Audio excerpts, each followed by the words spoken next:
그 예전에 서울 청계천 청계광장에서 시민 발언대라고 해서 할 말 있어요 라고 하는 코너를 진행한 적이 있습니다. 그래서 방송국에서 한 조금 몇 시간 이렇게 해가지고 방영을 해주는 거예요. 이 사람들이 할 말 있던 내용들을. 근데 그 중에 방송을 탄 내용 중에 한 신학생이 뭐라고 얘기하냐면, 신학교와 교회에는 하나님도 없고 말씀도 없습니다.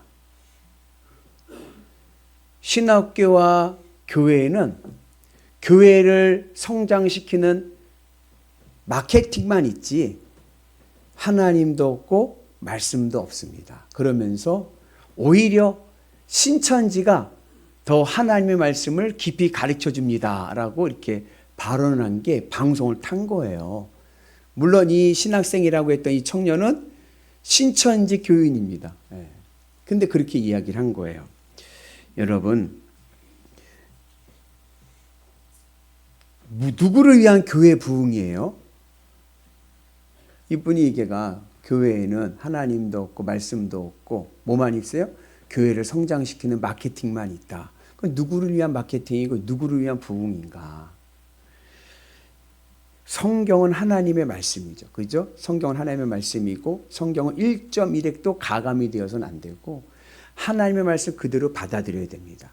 그리고 성경에는 심오한 하나님의 뜻이 있기 때문에 그 하나님의 말씀을 우리가 은혜 안에서 조화롭게 잘 받아들여야 돼요. 그러니까는 성경 말씀은 오케스트라와 같습니다.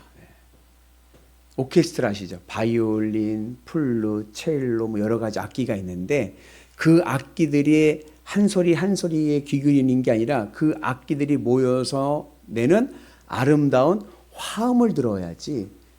왜 바이올린하고 왜 첼로하고 소리가 달라요? 이렇게 차이를 자꾸 얘기하다 버리면 오케스트라의 의미가 없어지는 거죠. 그럼 독주회를 해야지. 그렇죠? 신앙의 성경의 말씀은 오케스트라와 같고 하나님의 말씀에 화음을 들을 수 있는 은혜가 있기를 축복합니다.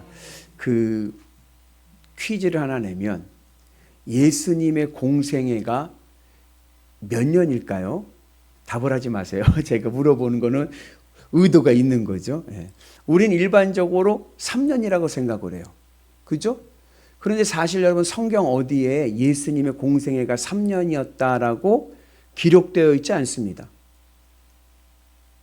목사님, 그러면 예수님의 공생애는 3년이라는 건 도대체 어디서 왔나요? 그것은 요한복음에서 왔습니다.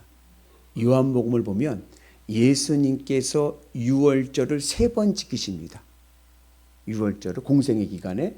그러니까 적어도 예수님의 공생애는 3년은 넘은 거죠. 맞습니까?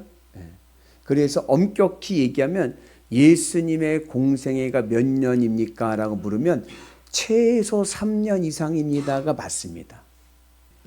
마태, 마가, 누가복음을 공간복음이라고 하는데 마태, 마가, 누가복음을 보면 예수님의 공생애는 몇 년처럼 느껴지느냐? 1년입니다. 예수님의 공생애 속에서 유월절은 한 번밖에 지켜지지가 않습니다. 예수님께서 예루살렘에 방문하신 것은 한 번밖에 없는 거예요. 그래서 마태, 마가, 누가복음을 보면 마치 예수님의 공생애가 1년의 과정 속에서 1년 동안의 과정 속에서의 사역으로 느껴집니다. 그럼 어느 게 진짜인가요? 제가 얘기했죠. 화음을 들어야 된다. 화음을. 물론 역사적으로는 예수님의 공생애가 3년 넘었겠죠. 6월째 3번 지나니까. 그러나 그 속에서 옳고 그름이 아니라 하나님 화음을 들을 수 있는 은혜가 있어야 됩니다. 오늘 우리가 읽은 말씀 요한복음 2장 12절부터 25절까지의 말씀은 예수님의 성전 정화의 말씀이에요. 성전 아시죠 여러분? 장사하는 사람들 다 쫓아내는. 그런데 여러분 이 사건도 마태, 마가, 누가복음에서는 언제로 기록되어져 있냐면 예수님의 고난주간 화요일에 있었던 일이에요. 그러니까 예수님의 공생의 마지막에 있었던 사건입니다. 그리고 사실은 예수님이 십자가에 못 박혀 죽으시게 된 이유도 오늘 이 사건 때문에 그런 거예요. 이 성전을 헐라 내가 3일 동안 일으키리라. 이 말씀이 성전 모독, 신성 모독, 죄로 예수님의 십자가 사형을 언도하게 된 결정적인 근거가 됩니다. 그런데 오늘 요한복음은 예수님의 공생의 시작점에 말씀하고 있어요. 역사적으로 스토리로 보자면 마태, 마가, 누가가 기록한 대로 이 사건은 아마도 예수님 공생의 마지막 고난주간 화요일에 있었을 것입니다. 팩트로는. 그런데 이 팩트를 오늘 사도 요한은 예수님의 공생의 처음점으로 가지고 오는 거예요. 그래서 예수님이 처음으로 사역하셨던 첫 번째 이적, 물이 변하여 포도주가 되는 사건 바로 다음에 우리에게 성전 정화의 사건을 말씀합니다. 여기에는 아주 중요한 사도 요한이 우리에게 전하고자 하는 신앙의 교훈이 있는 거예요. 여러분, 오늘 이 성전 정화의 사건을 보려면 앞에 물이 변화의 포도주가 되는 사건을 우리가 같이 봐야 됩니다. 여러분 아시다시피 가나의 혼인잔치에 예수님이 초청을 받아서 혼인잔치를 했어요. 보통 일반적으로 유대인들의 혼인잔치는 일주일 동안 합니다. 여러분 일주일 동안 잔치해 보신 적 있으신가요? 제가 말씀을 준비하면서 가만히 생각해 보니까 저는 한번 일주일은 아니지만 3일 잔치한 적이 있어요. 우리 집안에. 언제냐? 우리 할머니 환갑 때. 저희 할머니 환갑 때 3일 잔치를 하더라고요. 밴드 불러다가. 그 일주일 잔치를 하는 거예요. 그러니까 어떻게 돼요? 먹고 마시고 즐기다 보니까 포도주가 다 떨어졌어요. 포도주가 다 떨어지니까 이제 마실 거 없는 거잖아요. 그때 이제 예수님의 어머니 마리아가 그 집의 하인들에게 뭐라 하냐면 예수님한테 가서 예수님이 시키는 대로 해라 그런 거예요. 하인들이 왔어요. 영문도 모르고 온 거죠. 하인들은 영문도 모르고 왔더니 예수님께서 그들에게 뭐라 그러냐면은 항아리에 물을 가득 채워라 그래요. 그리고 그 물이 변하여 포도주가 됐습니다. 최고로 좋은 포도주가 된 거예요. 근데 여러분 그 항아리가 무슨 항아리인 줄 아세요? 이 항아리가요 정결례 항아리예요. 정결례 항아리. 정결례 항아리는 어떤 항아리냐? 마시는 물을 담는 항아리가 아닙니다. 거기는 손과 발을 닦는 물을 담는 항아리예요. 예를 들어서 여러분 집에 단수가 일어나요. 단수가 나면 마실 물은 어디에 담아요? 주전자나 물병에 담고 씻을 물은 어디에 담아요? 욕조나 대야나 다라이나 그런 데다가 담아요. 그 욕조에 담은 물을 마셔요? 안 마셔요? 웬만해서는 안 마셔요. 아마 이 하인들에게 예수님께서 뜬금없이 항아리에 물을 가득 채워라 했을 때 이 물은 무슨 물인지 모르는 거예요. 근거가. 이게 마시는 물이 마셔도 되는 물인지 아니면 씻는 물인지 하인이 알 게 뭐예요. 정결례 항아리에 담으려니까 아무 물이나 갖다가 담았겠죠. 근데 그 물이 변하여 뭐가 됐어요? 포도주가 되었어요. 예수님께서 이 정결례 항아리의 물을 변하여 포도주가 하게 하신 이유는 유대인들의 신앙의 위선을 경고하신 겁니다. 유대인들의 신앙은 어떠한 신앙이냐? 겉만 좋아 보이는 신앙인 거예요. 속은 썩어 문드러져 있는 그러한 부패한 상태인데 겉으로는 어때요? 겉으로는 깨끗한 척, 겉으로는 경건한 척하는 거예요. 이건 유머입니다. 1부 예배, 2부 예배 때 너무 진지하게 들어가지고 이거 유머라고 미리 얘기하는 거예요. 모세가 시내산에서 10계명을 돌판을 받았을 때 원래는 11개의 계명이었다는 거예요. 11개 계명. 너무 심각하게 듣지 마세요. 유머예요, 유머. 11개 계명이었다는 거예요. 근데 모세가 그 돌판을 어떻게 했어요? 깼잖아요. 깨면서 11번째 계명을 잃어버렸다는 거예요. 지워졌다는 거예요. 근데 사실은 이 11번째 계명이 제일로 중요합니다. 이 11번째 계명만 지키면 1번부터 10번까지 계명은요 다 지킨 거예요. 이거 하나만 지키면 1번부터 10번은 다 지키는 계명이 지워진 거예요. 뭔지 아십니까? 11번째 계명은 들키지 말아요. 들키지만 않으면 됐지 뭘. 유대인들의 신앙이 그랬던 거예요. 속은 썩어 문드러지고 부패하면서 겉으로는 아닌 척, 경건한 척, 마음으로는 미움과 시기와 질투와 모든 악한 마음을 가지면서 겉으로는 깨끗한 척하면서 그 예수님은 그러한 위선을 뭐라고 얘기했어요? 회칠한 무덤과 같다. 회칠했던 게 뭐예요? 무덤 깨끗하게, 바깥은 하얘 깨끗하게 하고 그 안에 뭐가 있어? 근데 시체에 썩는 부패함이 있잖아요. 유대인들이 이런 신앙적 위선을 경고하기 위해서 가나 혼인잔치에 물이 변하여 포도주가 된 겁니다. 저희 신학교 다닐 때 교수님 지금 은퇴하셨는데 그분이 젊어서 부목사 생활하실 때 이야기예요. 그러니까 연대로 하면 1980년대쯤 되는 이야기예요. 이분이 우리나라 전통적인 감리교회 대표적인 감리교회의 부목사로 지냈어요. 100년이 넘은 교회의 부목사입니다.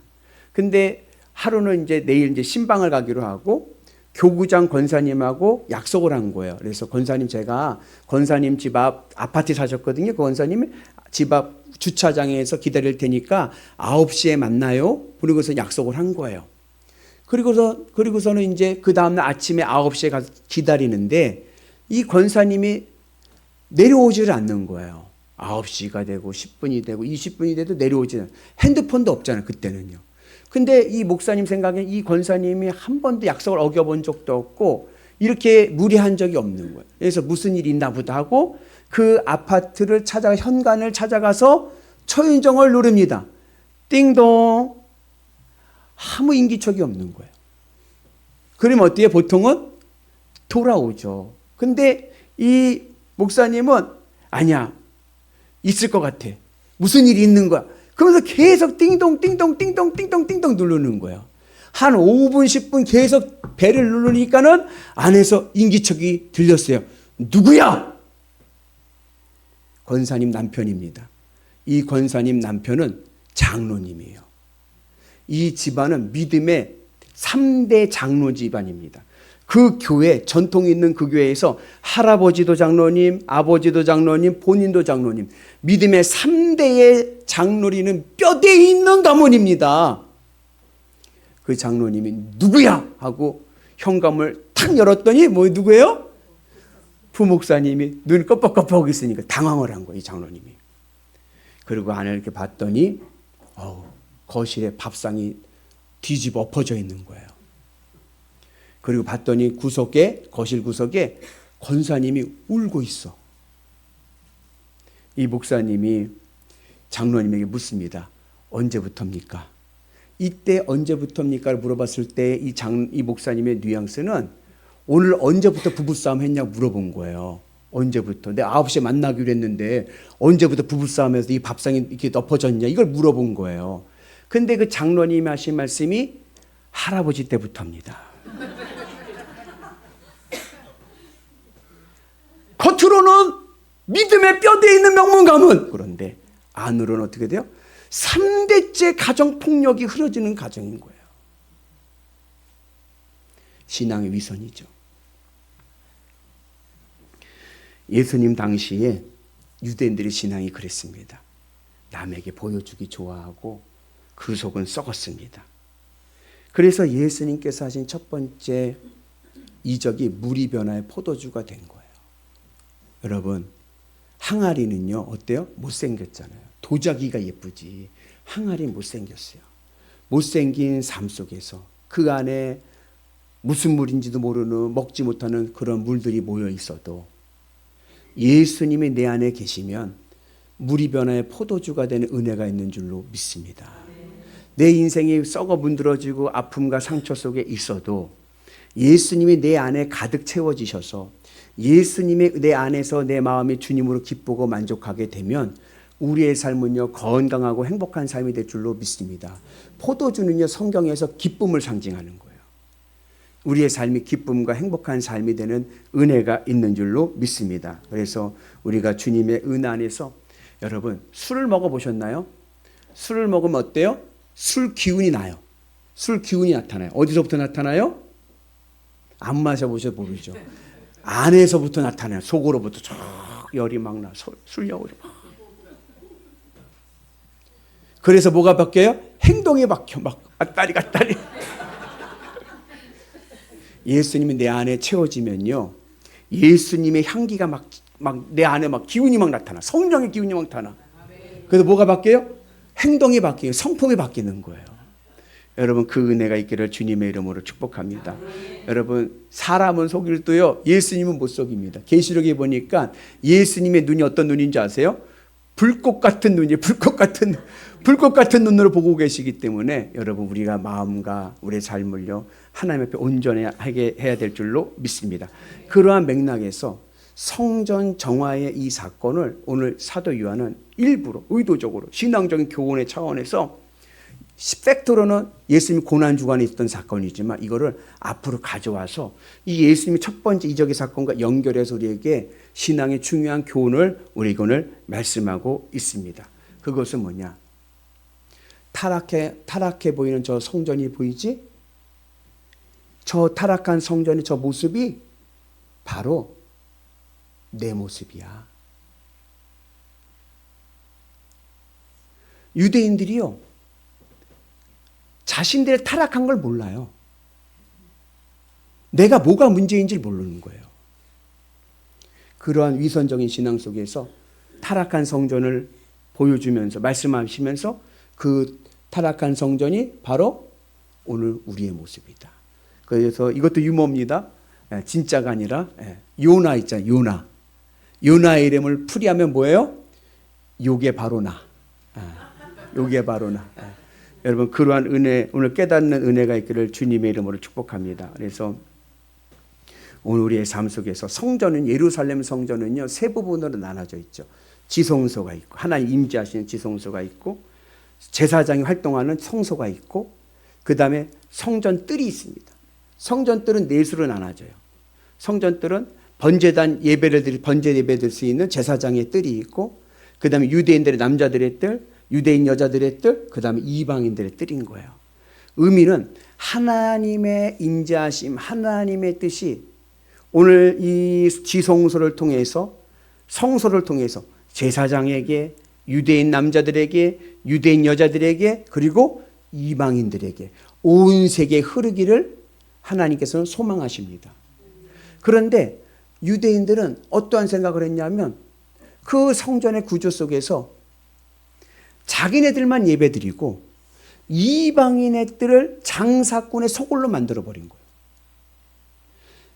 예루살렘을 처음 건축했던 솔로몬이 기도할 때 뭐라고 기도했냐면은 이곳에서 이방인들도 이스라엘과 함께 예배하게 하옵소서. 이 성전을 통하여 이방인들도 구원받게 하옵소서. 이게 솔로몬의 기도였거든요. 그런데 유대인들은 나만 예배드리면 되지. 자신들의 영역은 예배드리는 자리를 만들고 이방인들의 자리는 장사꾼의 소굴로 만들었습니다. 오늘 우리 영일교회는 우리끼리 예배드리는 교회가 아니라 우리 연천군에게 복음의 은혜, 하나님의 뜻을 흐르게 하는 구원의 방주 되기를 주님의 이름으로 축복합니다. 하나님의 뜻이 우리 교회를 통하여 이 연천군에 흐르게 하옵소서. 이 지역에 흐르게 하옵소서. 그 은혜가 있기를 주의 이름으로 축복합니다. 성전 예배를 드릴 때는요, 가축을 가져오는 거예요. 예배자들이 가축을 가져와요. 가축이라는 것은 뭐냐면 내 마음과 내 정성과 내 땀이 담겨져 있는 거예요. 어디가 사냥해서 가져오는 게 아닙니다. 사냥해서 이게 가져오는 게 아니라 어떻게 주워 가지고 오는 게 아니라 내가 키운 가축을 가져오는데 그것도 무슨 가축? 흠없는 가축을. 가장 좋은 거, 내가 가장 정성을 들였던 것을 가지고 오는 거예요. 근데 그 가축이 흠이 있는지 없는지는 누가 판결하느냐? 누가 정하느냐? 제사장이 정하는 거예요. 제사장이 흠이 있다 하면 그냥 예배도 못 드리고 돌아가야 돼. 여러분, 우리 연천에서 예를 들어서 예배를 서울로 드리러 간다 하면 양을 데리고서는 한 30km, 아니 30km, 60km 정도 걸어가야 되는데, 가다 보면 얘가 자빠지기도 하고 먼지도 생기고 막 그러면 어떻게 돼요? 때도 묻고 그러면 흠이 생기잖아. 그럼 기껏 데리고 갔는데 제사장이 이 흠이 있다 그러면 어떻게 해요? 돌아가야 되잖아. 그 얼마나 힘들어요. 근데 이방인의 뜰에 오면 뭐가 있냐면은 KS 인증을 받은, 제사장들로부터 이미 합격 판정을 받은 가축들이, 양들이 있어, 가축들이. 그러니까 얼마나 편해. 뭐만 갖고 오면 돼요? 돈만 갖고 오면 되지. 그래서 거기서 사면 돼. 아, 좀 비싸면 어때? 보통 양이 한 마리에 뭐 20만 원인데 성전 이방뜰에 가면 40만 원이야. 그래도 어때? 오고 가고 들고 다니기 귀찮은데 가서 사가지고 하면 되지. 그 사람들이요, 이제 돈만 갖고 오는 거예요. 거기서 사는 거예요. 그럼 20만 원짜리 얼마에 팔아요? 40만 원에 팔아. 그럼 남은 20만 원 어떻게 해요? 이거는 이제 제사장들과 장사꾼이 논아갖는 거예요. 누구를 위한 예배입니까? 거긴요, 환전상이 있어, 환전상. 환전상이 왜 필요하냐? 성전에서 헌금할 때는요, 성전 돈으로 바꿔야 돼. 세겔이라고 하는 성전 돈으로 바꿔야 돼요. 세상은 무슨 돈을 써요? 달란트, 데나리온, 드라크마 이런 돈을 쓴단 말이죠. 우리 요즘 얘기하면 5,000원, 1,000원, 뭐 만원, 5만 원권 쓰잖아요. 근데 교회 오면은 헌금하려면은 바꿔야 돼. 예. 세겔로 바꿔야 돼. 그러면 세겔로 바꾸면 1대1로 바꿔주면 좋잖아. 거기에 또 수수료를 붙는 거예요, 수수료가. 우리 달러에서 원화로 바꿀 때 수수료 세금 내듯이. 그렇게 해서 받은 수수료는 또 어떻게 해요? 환전상과 제사장들이 또 나눠가죠. 누구를 위한 헌금입니까? 그러니 여러분, 이 예루살렘 성전이요, 이게 세속주의에 물들은 거예요. 그 안이 다 썩어 부패해 있습니다.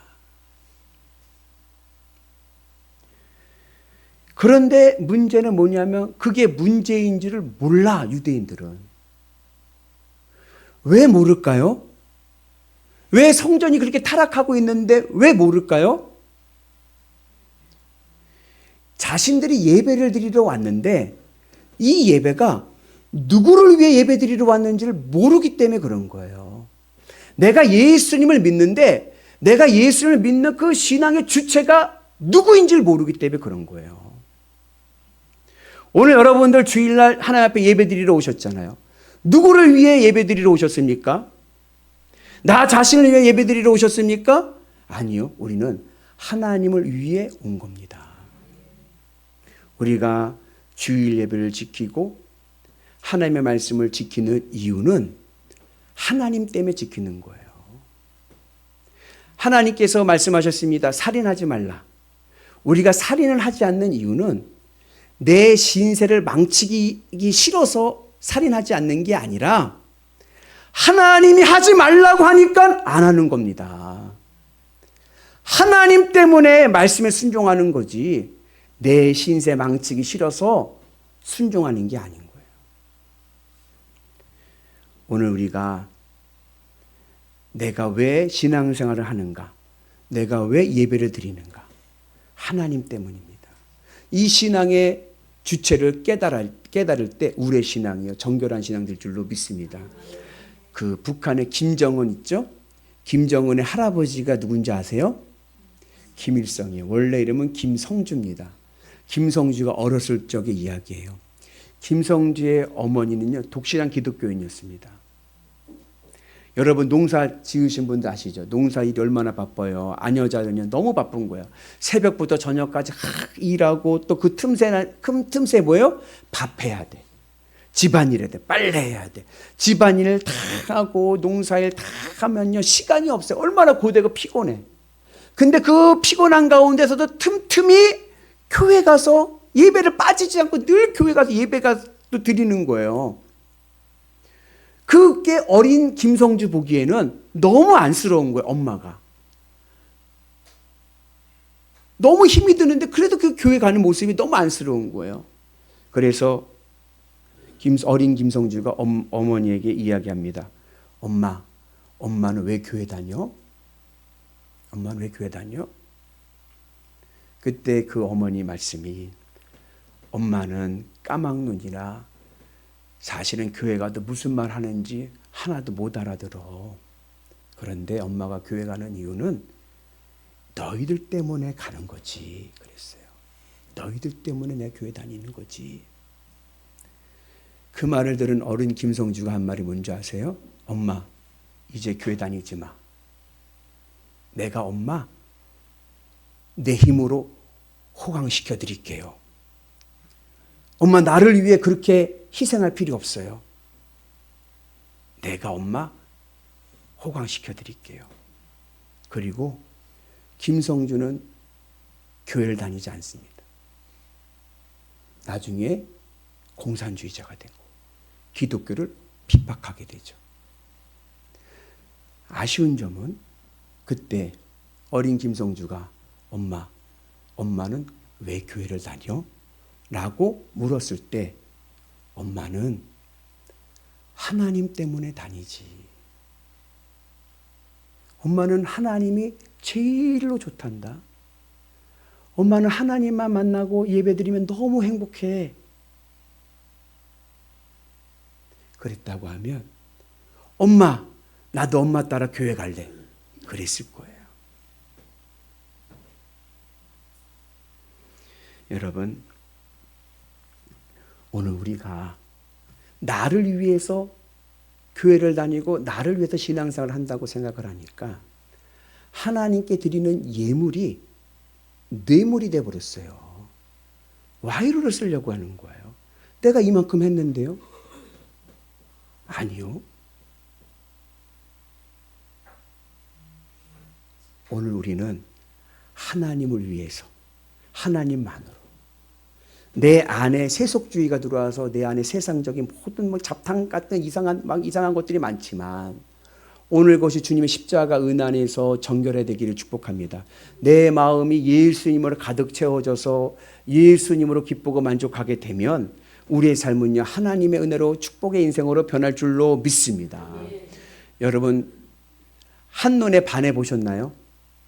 한눈에 반해 보셨나요? 여러분, 한눈에 반하면 이유가 없습니다.